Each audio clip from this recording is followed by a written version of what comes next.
ምዕራፍ 27 ይስሐቅ ሸምግሎ ዓይኖቹ ከማየት በፈዘዙ ጊዜ ታላቁን ልጁን ኤሳውን ጠርቶ ልጄ ሆይ አለው። እርሱም እነሆ አለሁ አለው። እርሱም አለው እነሆ እኔ አረጀሁ፣ የምሞትበትን ቀን አላውቅም። አሁንም ማደኛህን የፍላጻህን አፎትና ቀስትህን ውሰድ፣ ወደ ምድረ በዳም ውጣ፣ አደንም አድንልኝ። ሳልሞትም ነፍሴ እንድትባርክህ የጣፈጠ መብል እኔ እንደምወደው አዘጋጅተህ እበላ ዘንድ አምጣልኝ። ርብቃም ይስሐቅ ለልጁ ለኤሳው ሲናገር ትሰማ ነበር።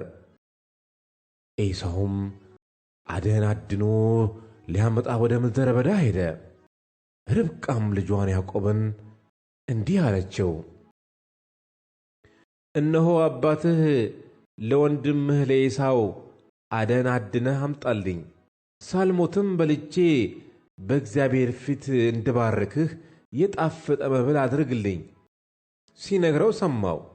አሁንም ልጄ ሆይ እኔ በማዝዝህ ነገር ስማኝ። ወደ መንጋ ሄደህ 2 መልካካም ጠቦቶች አምጣልኝ።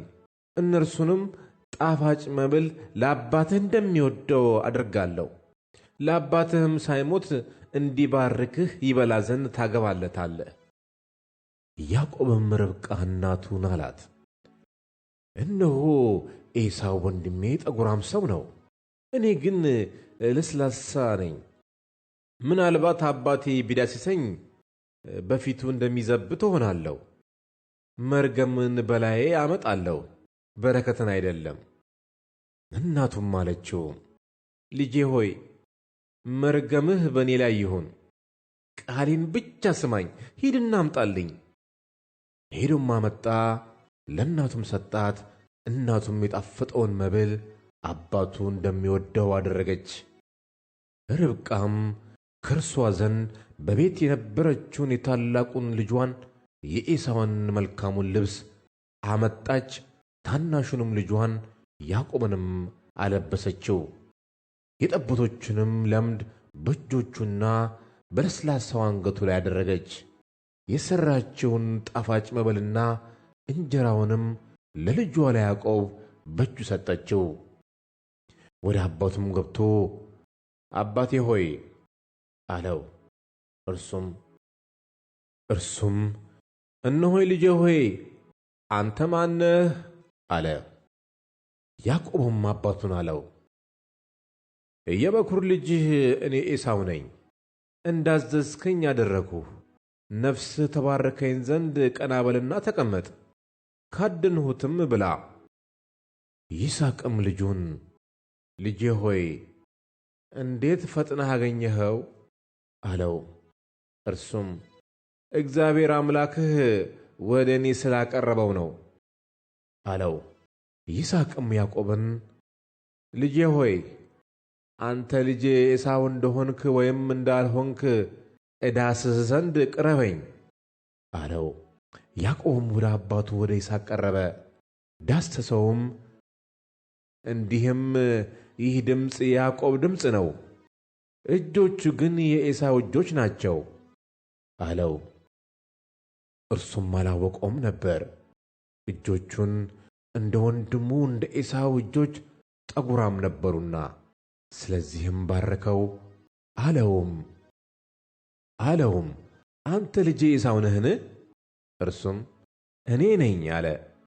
እርሱም ከልጄ አደን እንድበላና ነፍሴ እንድትባረክህ አቅርብልኝ አለ። አቀረበለትም፣ በላም፣ የወይን ጠጅም አመጣለት። እርሱም ጠጣ። አባቱ ይስሐቅም ልጄ ሆይ ወደ እኔ ቅረብ ሳመኝም አለው። ወደ እርሱም ቀረበ፣ ሳመውም፣ የልብሱንም ሽታ ሸተተ፣ ባረከውም፣ እንዲህም አለ፣ የልጄ ሽታ እግዚአብሔር እንደ ባረከው እርሻ ሽታ ነው።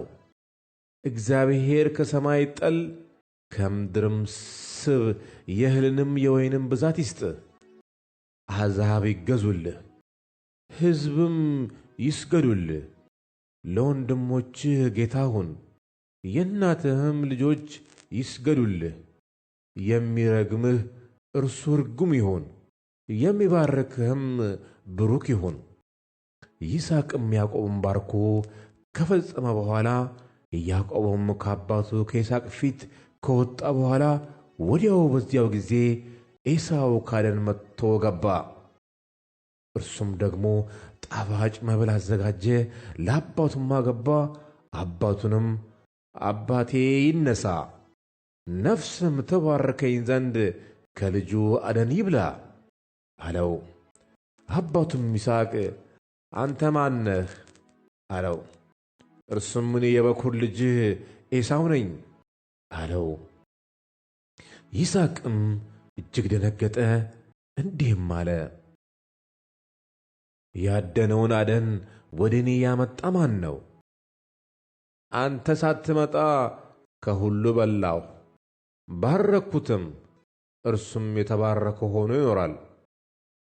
ኤሳውም የአባቱን ቃል በሰማ ጊዜ ታላቅ እጅግም መራራ ጩኸት ጮኸ። አባቱንም አባቴ ሆይ፣ እርሱም ወንድምህ በተንኰል ገብቶ በረከትህን ወሰደብህ አለ። እርሱም አለ፣ በእውነት ስሙ ያዕቆብ ተባለ፣ 2 ጊዜ አሰናክሎኛልና ብኵርናዬን ወሰደ። አሁንም እነሆ በረከቴን ወሰደ። ደግሞም ለእኔ በረከትን አላስቀረህልኝምን አለ። ይስሐቅም መለሰ ኤሳውንም አለው፣ እነሆ ጌታህ አደረግሁት፣ ወንድሞቹንም ሁሉ ለእርሱ ተገዦች የሆኑ ዘንድ ሰጠሁት፣ በእህልም በወይንም አበረታሁት። ለአንተ ግን ልጄ ሆይ ምን ላድርግ? ኤሳውም አባቱን አለው፣ አባቴ ሆይ በረከትህ አንዲት ብቻ ናትን? አባቴ ሆይ እኔንም ደግሞ ባርከኝ። ኤሳውም ቃሉን አንስቶ አለቀሰ።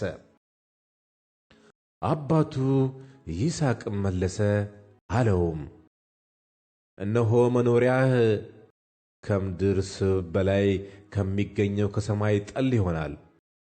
በሰይፍህም ትኖራለህ፣ ለወንድምህ ትገዛለህ። ነገር ግን በተቃወምከው ጊዜ ቀንበሩን ከአንገትህ ትጥላለህ። ኤሳውም አባቱ ባረከው፣ በያዕቆብም ቂም ያዘበት። ኤሳውም በልቡ አለ፣ ለአባቴ የለቅሶ ቀን ቀርቦአል። ከዚህም በኋላ ወንድሜን ያዕቆብን እገለዋለሁ። ለርብቃም ይህ የታላቁ ልጇ የኤሳው ቃል ደረሰላት። ታናሹ ልጇን ያዕቆብንም አስጠርታ አስመጣችው፣ አለችውም፣ እነሆ ወንድምህ ኤሳው ሊገድልህ ይፈቅዳል። አሁንም ልጄ ሆይ ቃሌን ስማ። ተነሳና ወደ ካራን ምድር ወደ ወንድሜ ወደ ላባ ሂድ። በእርሱም ዘንድ ጥቂት ቀን ተቀመጥ። የወንድምህ ቁጣ እስኪበርድ ድረስ፣ የወንድምህም ቁጣ ካንተ እስኪመለስ ድረስ፣ ያደረግህበትንም እስኪረሳው ድረስ ከዚያም ልኬ ያስመጣሃለሁ። በአንድ ቀን ሁለታችሁንም ለምን አጣለሁ? ርብቃም ይስሐቅን አለችው፣ ከኬጢ ሴቶች ልጆች የተነሣ ሕይወቴን ጠላሁት። ያዕቆብ ከዚህ አገር ሴቶች ልጆች ሚስትን የሚያገባ ከሆነ በሕይወት መኖሬ ለምኔ ነው?